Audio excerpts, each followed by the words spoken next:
Et coucou, j'espère que tout va bien. Je voudrais faire un témoignage très intéressant, je crois, parce que moi-même j'étais un petit peu surprise d'expérimenter ça. Et, et du coup, je voulais ramener dans le collectif pour qu'on s'en saisisse ensemble. Je crois que cette vidéo, j'aimerais l'appeler La souffrance naît de la peur, ou la peur rend possible la souffrance. Je me suis coupée hier. Pas pour raconter ma life, c'est pour exempler mes propos. Je me suis coupée parce que je sciais avec la main gauche et que je ne suis pas du tout gauchère. Et j'étais là avec ma main gauche et j'ai vu ma main droite qui était à côté de ma main gauche et j'étais là. Mais pourquoi je suis en train de faire ça? Et presque j'ai vu à l'avance que ma scie allait bifurquer et se poser gentiment sur ma main droite. C'est exactement ce qui s'est passé. Donc elle ne s'est pas posée avec délicatesse et tout en douceur pour faire un bisou, sinon plutôt avec mouvement et énergie, si bien que ça a creusé un petit trou. Et figure-toi que je sais pas, je pense que j'étais tellement concentrée dans l'instant, tellement concentrée et détendue, qu'au final, j'ai vu que je m'étais coupée, je te jure, je l'ai vu. J'étais là. Oh, je me suis coupée.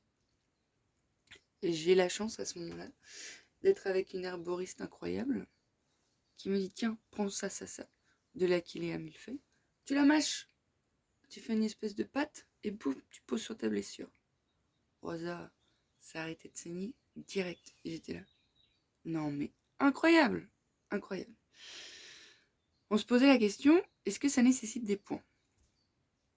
À partir du moment où on s'est posé cette question, j'étais là. Oula, attends, il faut que je balle rouge parce que là, ça va pas du tout. Enfin, j'ai senti que j'allais capoter d'un petit malaise. Du coup, je me suis allongée par terre, les jambes en l'air. Et j'étais là, est-ce que ça nécessite des points? Je sais pas, on verra. Donc, on a nettoyé la blessure. Après, nous avons mangé. Après, j'ai fait la vaisselle et j'étais là. Oui, je sens que ça nécessite des points. Je sais pas, je le sens. Je le sens, oui.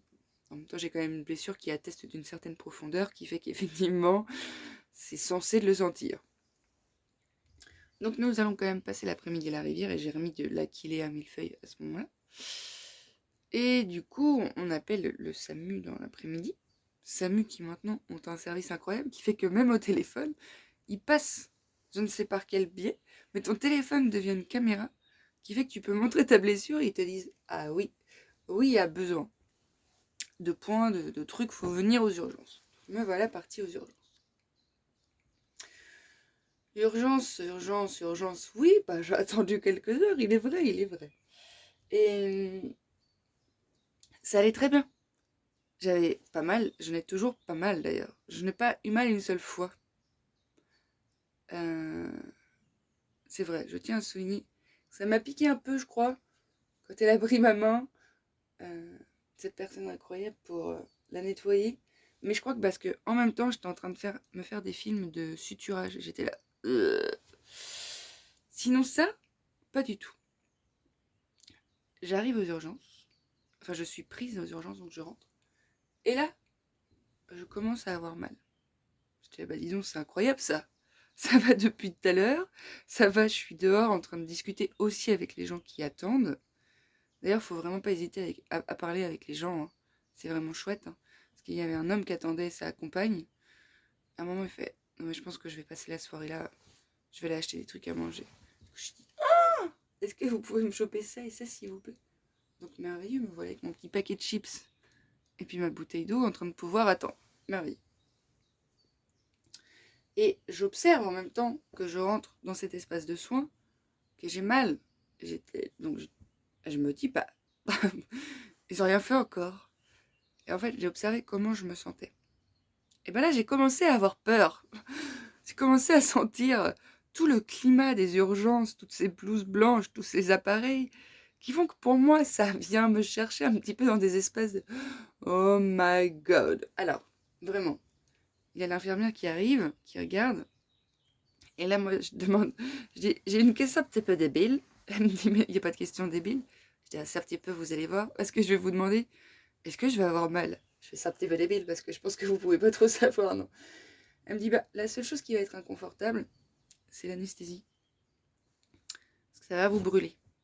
Ok, alors, j'ai cette information, je respire. L'infirmière s'en va.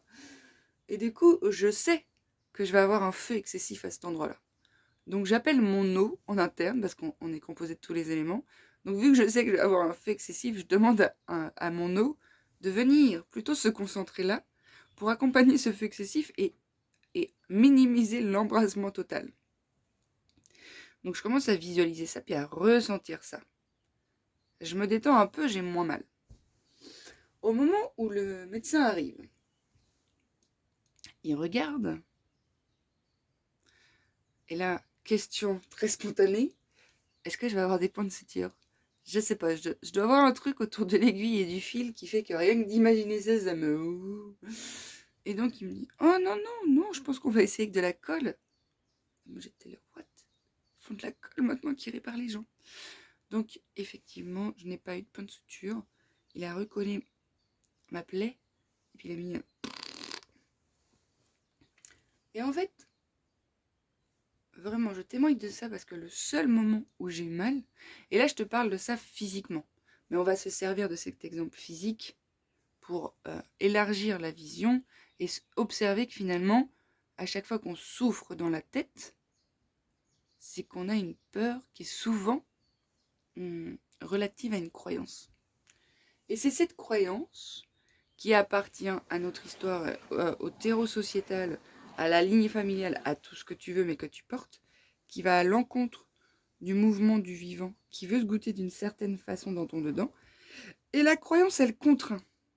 Et là, quand tu contrains, tu résistes. Quand tu résistes, tu retiens. Quand tu retiens, tu souffres. C'est fou, hein? Vraiment, et c'est pour ça qu'effectivement, cultiver l'art de se détendre au cœur même du vivant, qu'importe la façon dont se goûte le vivant, c'est pour moi une clé de bien-être, de fluidité, de paix. Je te jure, de paix, hein. C'est incroyable et j'observe que dans certains aspects de ma vie, j'ai un élan naturel dans mon dedans qui voudrait se goûter d'une certaine façon et les croyances limitantes que j'ai, souvent dues à des situations qui me sont arrivées, qui m'ont fait engrammer cette croyance, se rejouent dans le présent, me permettent d'observer une tension dans mon corps, une souffrance quelque peu psychique, psychologique, et à partir du moment où je vois ça, je sais qu'effectivement, il y a une possibilité pour moi de modifier une croyance, en tout cas de saisir une croyance limitante, et une fois que c'est vu, là j'ai le choix de continuer de l'alimenter ou pas. Une fois que c'est vu, c'est déjà un énorme pas vers le changement. J'essaie de réfléchir en même temps à un exemple que je pourrais te donner que j'ai vécu dernièrement.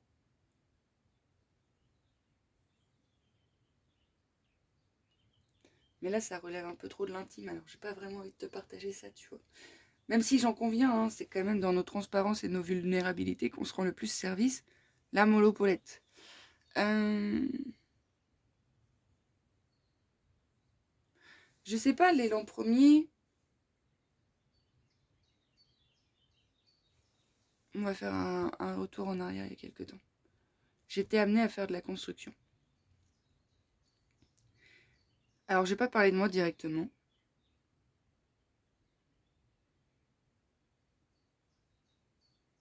Parce que souvent, nous servons de projection aux autres. Donc là, c'est plutôt les croyances limitantes des autres.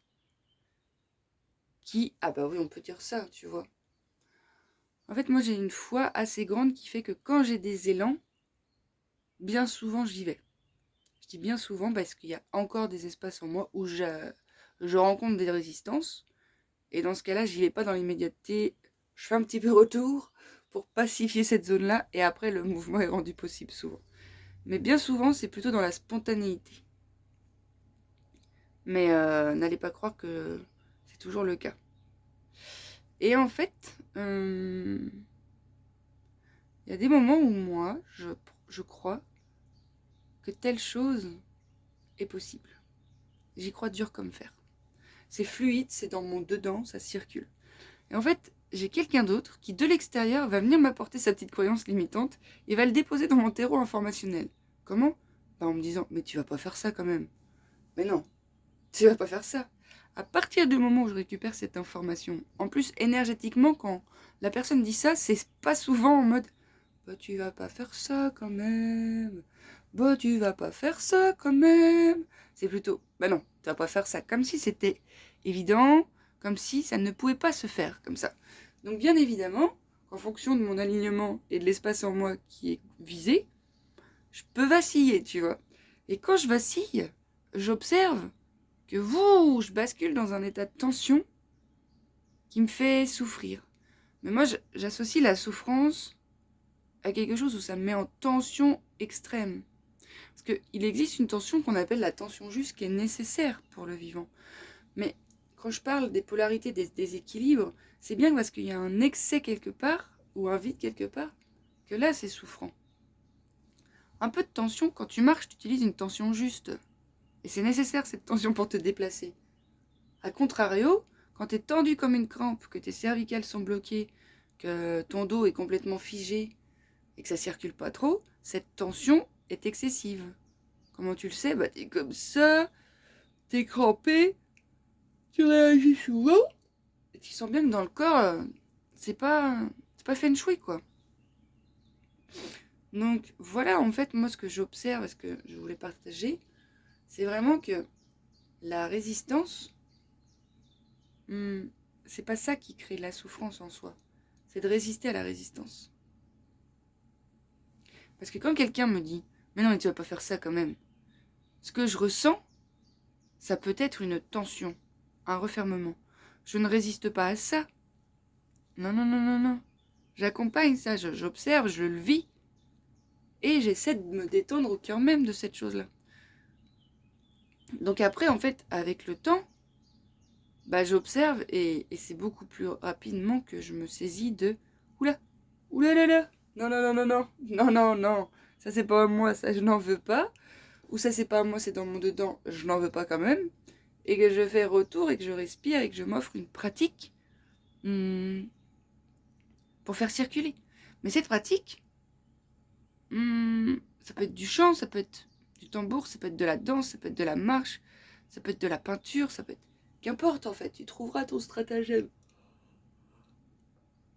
Faire attention. Mais vraiment, j'ai vraiment adoré observer que la souffrance physique était optionnelle aussi. Vraiment, j'étais là. Maintenant, j'ai pas mal. Et j'observais en même temps. Quand même, je suis coupée sur 4 cm, sur plusieurs millimètres de profondeur. J'ai une plaie qui est pas... Je vais pas trop en parler parce que sinon je vais capoter. Et je n'avais pas mal. Et j'étais là, c'est dingue. Je crois qu'on mésestime un peu le pouvoir du corps. Et je pense que ça m'est rendu possible d'expérimenter ça parce que je fais focus sur le lien que j'entretiens avec mon corps, sur la façon dont je pense, sur la façon dont je mange, sur la façon dont je vis en fait. Voilà, j'ai fait des choix moi dans ma vie où c'est me, myself and I. Tu vois, quoi qu'il arrive, même si tu me dis, bah super, grosse égoïste. Mais tu vois bien que quand je suis au cœur même de me, myself and I, je t'embarque. Parce que nous ne sommes pas séparés. Donc ce que je fais pour moi, je le fais pour nous. Et inversement. Donc voilà, j'ai plutôt à cœur de faire des trucs chouettes, parce qu'il y a tellement de trucs chouettes à faire ensemble, plutôt que de créer des séparations, des jugements. Et alors c'est là que ça va être intéressant, parce que je vais te partager des choses qui se vivent dans mon espace thérapeutique. Je ne vais pas du tout nommer les personnes, je vais me servir de leurs histoires, je vais changer les prénoms, les âges, comme ça, je vais t'embrouiller nickel. Si je te partage ça, la seule volonté là-dedans, c'est pour que tu puisses faire des ponts avec ta vie, avec la vie de ton voisin, de ton compagnon, de ton frère, de ta soeur, de ta mère, de ton patron, et que tu puisses avoir plus de compassion, et puis peut-être moins juger. Billy Boy.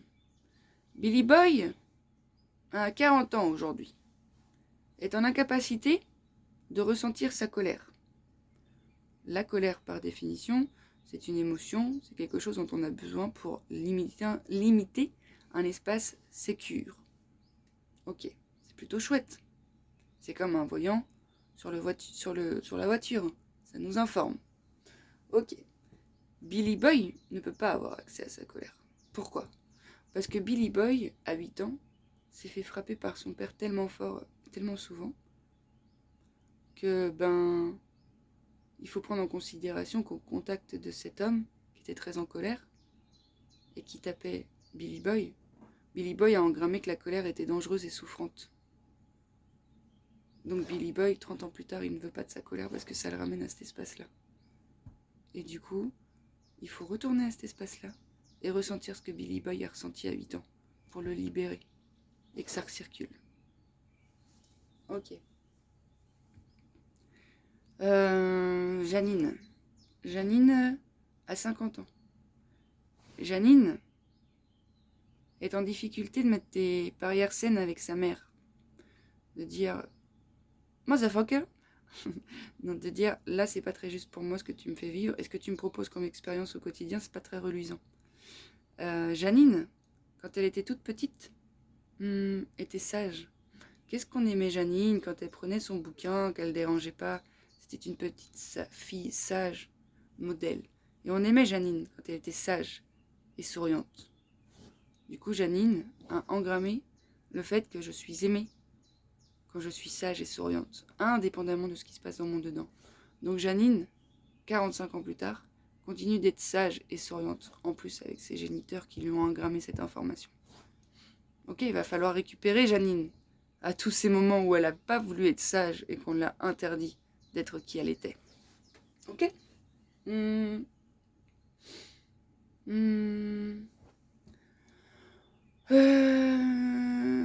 prénom, Coco. C'est parce que je vois le nom de Coco là. Coco. Coco a 35 ans aujourd'hui. Coco, dès lors qu'il est invité à communiquer avec l'autre et à dire sa vérité, Coco est en panique. Coco est en panique et avant cette rencontre, a un trouble compulsif de l'alimentation et va se gaver. Mais pourquoi ça ? Parce que Coco, dans son terreau familial, est en contact d'un père très violent, qui à table le pourrissait, l'humiliait. Donc Coco, très tôt, très jeune, a mis des stratagèmes d'évitement en place. Il se gavait de nourriture avant d'aller à table. Comme ça, il n'avait pas besoin d'aller à table. Donc Coco fuyait le problème en mode survie, parce que quand on est gamin, on est en mode survie. Donc a très bien fait de se protéger ainsi. Et maintenant, Coco réitère ses expériences. Avant de me raconter, je vais me gaver comme ça, je ne pourrais pas me raconter parce que là, quand j'étais petit, quand j'étais dans un terreau qui était censé être sécure, ça l'était pas. Comment je peux continuer.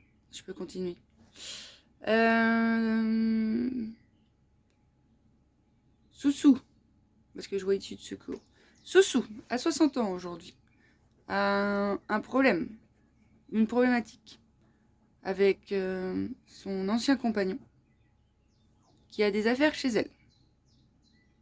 Soussou n'arrive pas à dire à son ancien compagnon de prendre toutes ses affaires et de dégorger. Pourquoi ça ? Mais parce que Soussou, un jour, très tôt, au contact de son père, elle a dévoilé sa vérité, elle s'est racontée dans sa vérité, dans ce qui était là pour elle. Et Soussou s'est pris une grosse soufflante à ce moment-là. Soussou, à ce moment-là, a engrammé. Quand je raconte ma vérité au contact du masculin, je suis en danger. Et j'expérimente de la souffrance.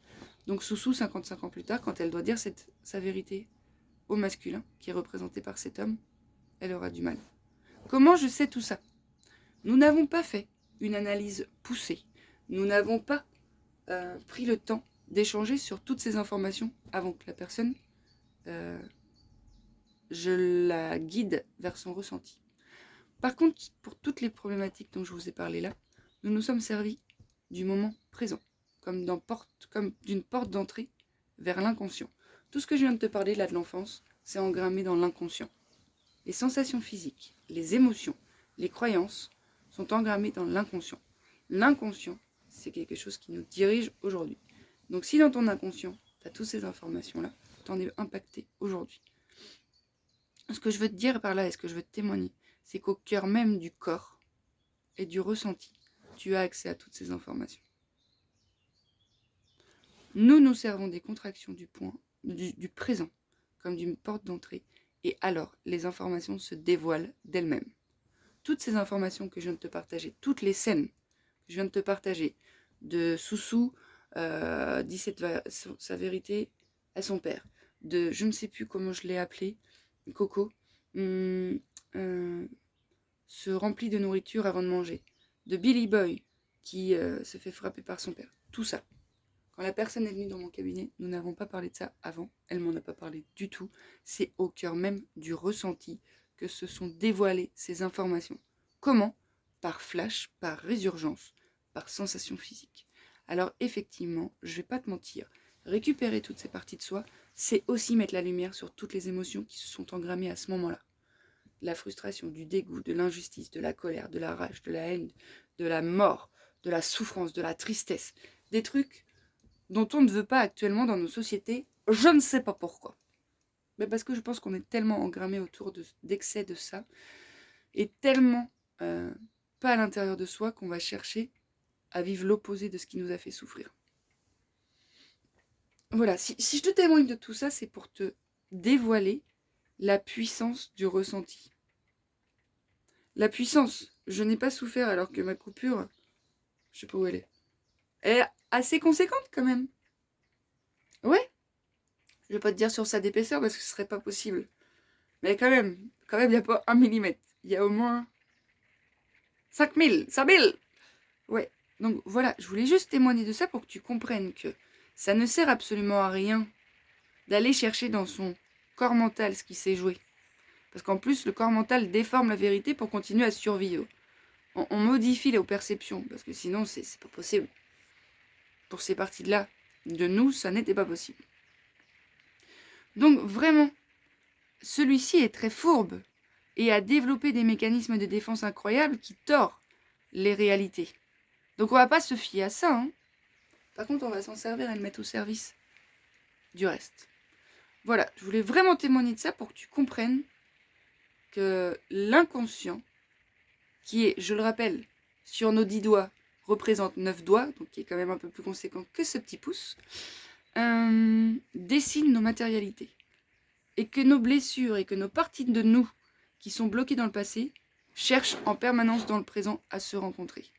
Donc tu vas attirer cet homme qui va pas vouloir laisser ses affaires, qui va pas vouloir partir avec ses affaires de chez toi. Tu vas attirer cette femme qui va, pour Coco, te demander de t'exprimer. Tu vas attirer, pour Billy Boy, une situation dans laquelle la colère est de mise. Tu vas attirer plein de situations qui vont faire que résonner avec ce que tu portes pour se rencontrer à cet endroit-là. Se rencontrer, c'est ressentir. Être présent, c'est ressentir. Le pouvoir de la présence, c'est le ressenti. Vraiment, autrement dit, la présence, c'est ressentir. C'est simple et tellement compliqué parce qu'on s'est inventé tout un pataquès pour survivre. Parce que nous venons d'un terreau très inconscient et de l'inconscience naît la souffrance. Donc nous avons expérimenté énormément de souffrance. Donc bien évidemment, nous sommes surprotégés contre cette souffrance. Mais du coup, nous nous sommes séparés aussi un peu du vivant et des propositions que la vie nous fait pour venir se récupérer dans ces espaces souffrants. Donc voilà, encore et toujours des rappels au quotidien pour s'ancrer dans le corps. Et après, si tu veux aller visiter ton inconscient, si tu sens qu'il y a des situations qui sont récurrentes, que tu n'arrives pas à, bah vas-y, chaud patate. Hein. Enfin, chaud patate, moi j'ai à cœur de t'accompagner sur ce chemin-là parce que quand j'observe ces personnes qui se libèrent, le truc, c'est que vraiment, il faut prendre en considération, je ne sais plus comment je l'appelais, ah si, je l'appelais Soussou, cette femme qui se libère, qui se rencontre à cet endroit-là, de la blessure première où le père, au contact de la vérité de cette petite fille, a été très violent, qui récupère cet espace-là de par sa présence, donc qui dépose la lumière, donc qui ressent ce qu'a ressenti la petite fille, qui était encore actif en elle, mais qui par sa présence va transformer tout ça en amour. 3 jours après, cette personne m'appelle pour me dire « Je sais pas ce qui s'est passé, il est revenu, il a pris ses affaires, il m'a pas du tout parlé comme d'habitude. » Comprends qu'il n'y a rien de magique. Comprends que tu as changé ta structure énergétique, que tu as récupéré cet espace, donc l'autre n'y a plus accès. Comprends que si toute ta vie t'as été comme ça, et que tous les gens t'ont vu comme ça, bah, ils ont appris à relationner avec toi depuis cette posture. Ils ont appris, je sais pas moi, à t'utiliser pour crocheter quelque chose, pour se gratter, pour, je sais pas, pour faire ça. Comprends que maintenant si t'es comme ça, bah, ils peuvent plus se faire la même chose que ce qu'ils faisaient quand tu étais comme ça. Tu n'as pas changé l'extérieur, tu as changé ta configuration physique. Quand tu changes ton énergie, ta forme en interne, tu changes ta forme en externe. C'est mathématique, c'est physique, c'est logique, c'est scientifique, c'est tout ça.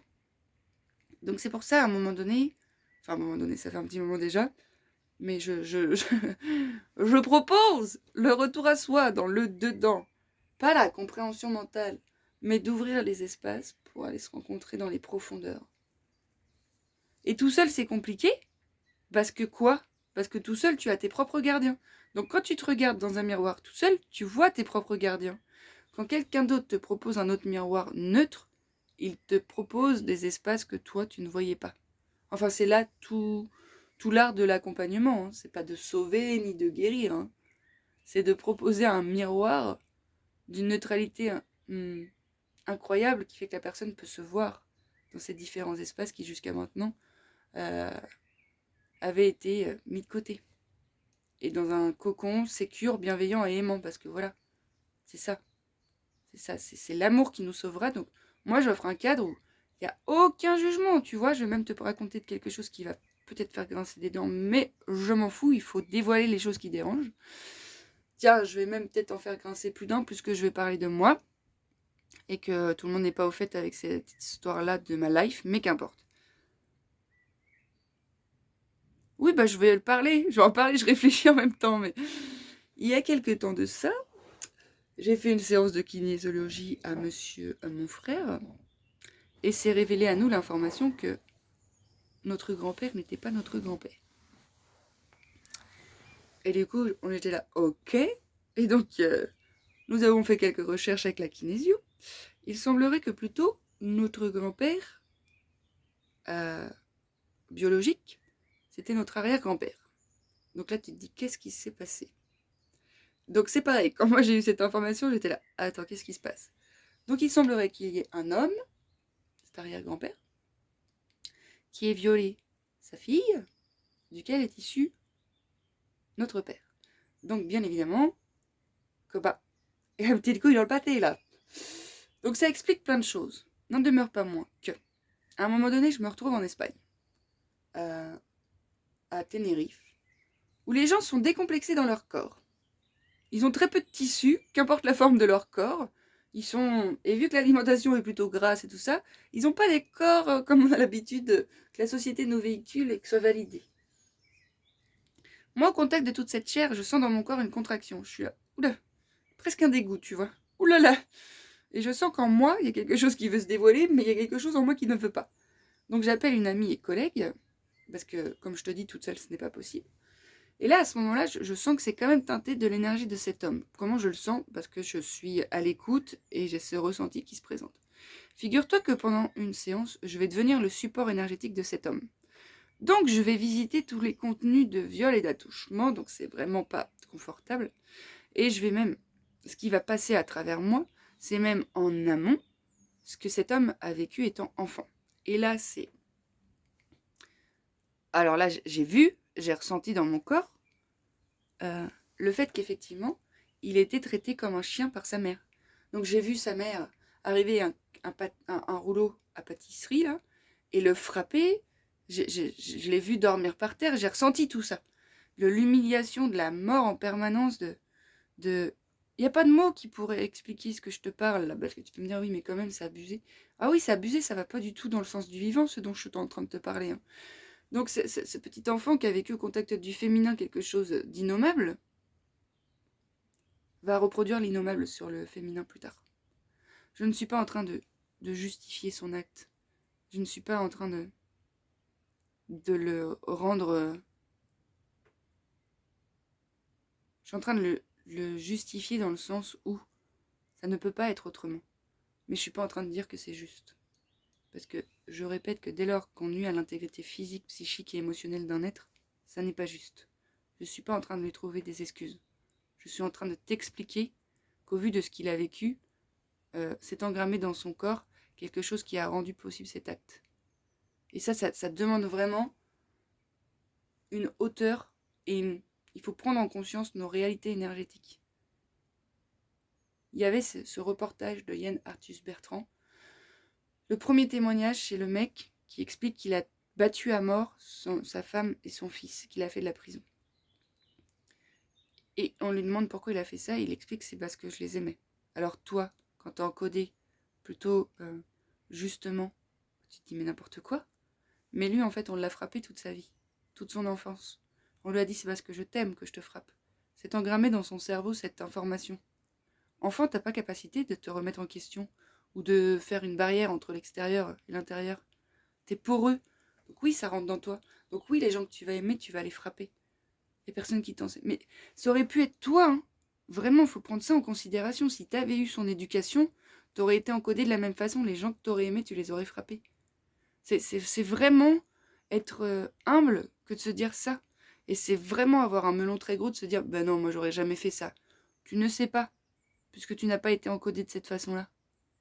Et du coup, tout ça, c'est pour inviter à vraiment plus de bienveillance et d'amour. Parce que même sur ces actes-là, il y a besoin d'amour, en fait. C'est surtout sur ces actes-là, il y a besoin d'amour.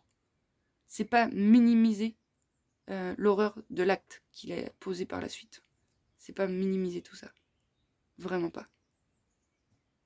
Donc voilà, il y a plusieurs choses que je partage dans cette vidéo qui me semblent assez intéressantes et percutantes. Donc puisses-tu t'intéresser et te percuter d'une façon juste et douce et prendre tout ça et déposer ça dans ton dedans. Si ça résonne pas, ça résonne pas. Hein. C'est ok. Moi, je te propose juste une vision de tout ce que j'observe au cœur même du chemin qu'est le retour à soi. Et voilà. Je t'embrasse bien fort. Je te souhaite un bon cheminement et puis bisous.